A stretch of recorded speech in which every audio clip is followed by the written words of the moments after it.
action. Hi, I'm Rafael. I'm part of AA Entertainment, and today I'm going to be telling you my top 10 favorite movies of 2019.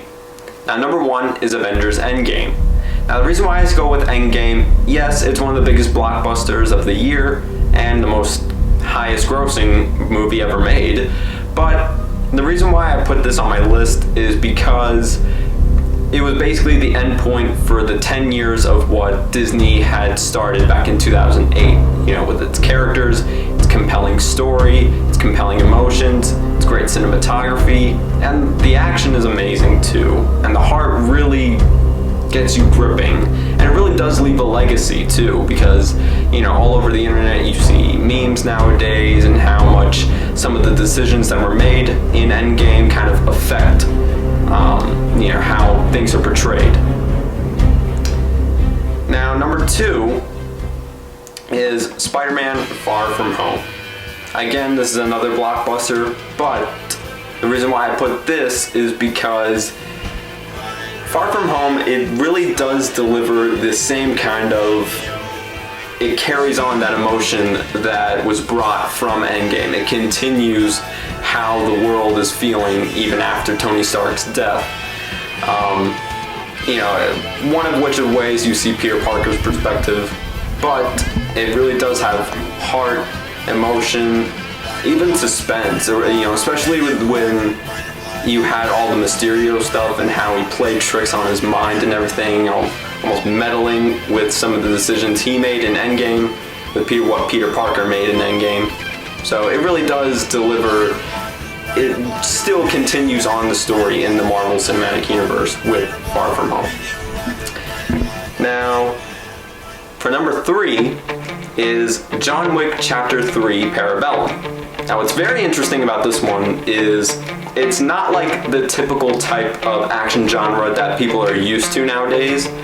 This one really does provide with a lot of really good action. The acting is very, very strong, especially by Keanu Reeves, who actually admitted that he took his training from The Matrix and put it into John Wick.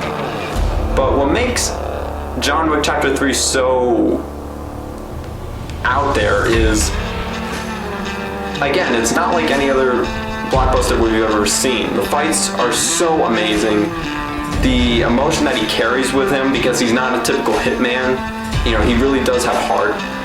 And also, there's a lot of grand detail into the movie. Like the title itself, Parabellum, is actually Latin for war, which basically tells the story right away of what the movie's going to be like, especially for those of you who have seen the ending of the second one. Now in the third one, he has to fight off anyone who tries to kill him, based on the decisions he made from the end of the second one. And it really does carry on without making it, any dumb or anything like that. Number 3, 1917. Now, this was a really, really good one. I gotta give credit to director Sam Mendes, who, for those of you who are unaware of who he is, he has directed a couple of the the Daniel Craig James Bond movies, such as Spectre and also Skyfall. And he's also done this movie, which is based around World War I. And the movie itself was incredible. The suspense was really gripping. It had very compelling, heartfelt moments. There were times where your anxiety is just over the roof and that you're on the edge of your seat. Like, you don't know what's coming. And, you don't know what to expect. Also, the fact that the movie was made in one shot. Maybe not all of the movie, but majority of the movie is based on one shot, and it is beautiful the way it's made. And another reason why I really put this on the list is because 1917, again, takes place during World War I, which I've expressed this many, many times to a lot of my friends, that it's becoming a time period that's almost forgotten, minus maybe the Revolutionary War or the Civil War. But World War I really it's starting to lose its recognition, you know, compared to World War II or to Vietnam and stuff like that. It's really great to see that people like Sam Mendes are really bringing that era back into modern day to show, even back then, war is still hell.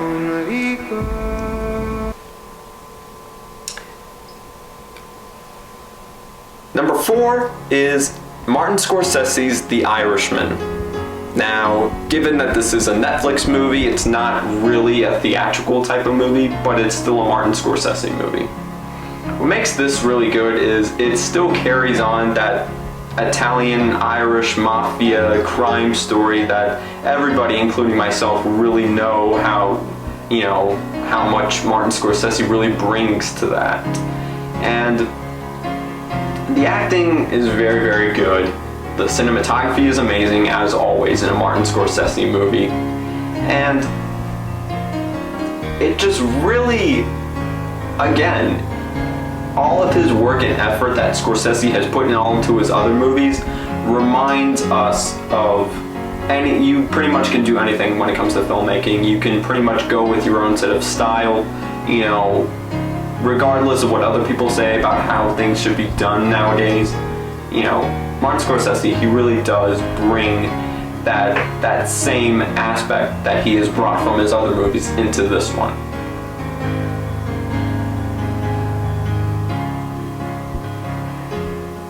Next is Knives Out. Now, Knives Out, directed by Rian Johnson, which I know a lot of Star Wars fans have had really divisive opinions on Rian Johnson. Some may argue that he's done an excellent job on The Last Jedi, or he has done terrible with The Last Jedi. Me, I'm sort of in between. I don't like the movie overall, The Last Jedi, but some of the decisions that were made in that movie, but overall, as a Star Wars fan, some of the aspects and the nostalgia, I love that.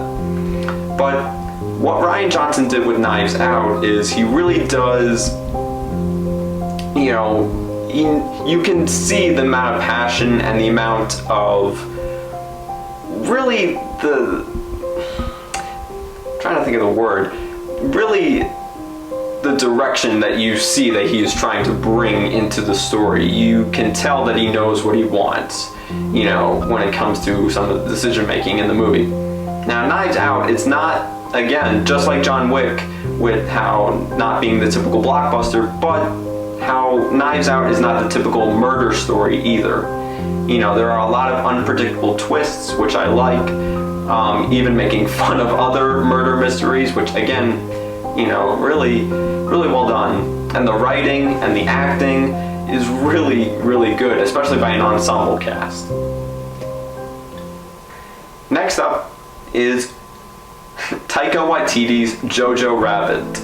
Now, set during World War II, about what it's like to be living in a Nazi-occupied environment.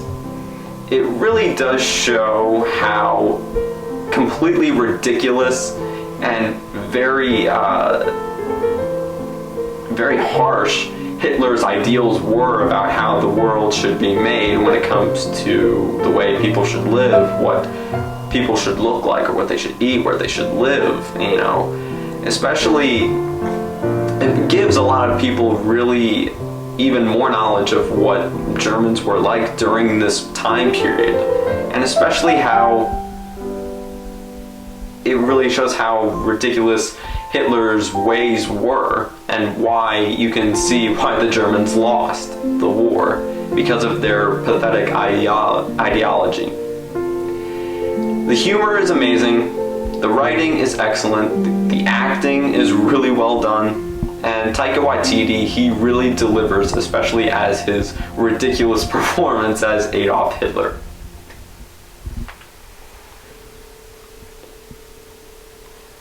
Next up is Aladdin. Now, as a Disney fan, yes, my whole life I've always loved the classic animated Disney films.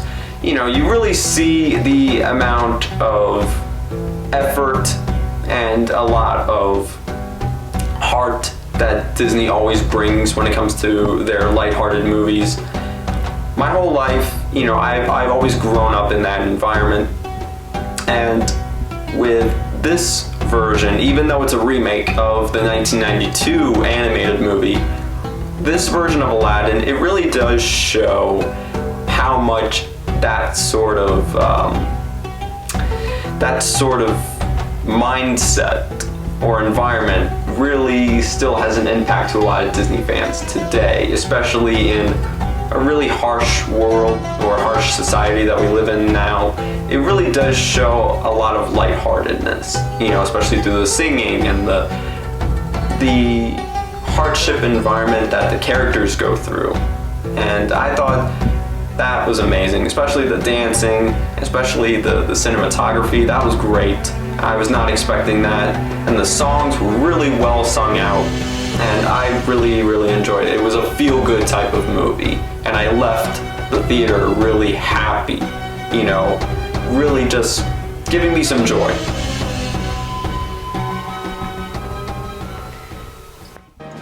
Next up is Star Wars Episode 9, The Rise of Skywalker. Since I was 3 years old, I've always been a huge fan of the Star Wars franchise.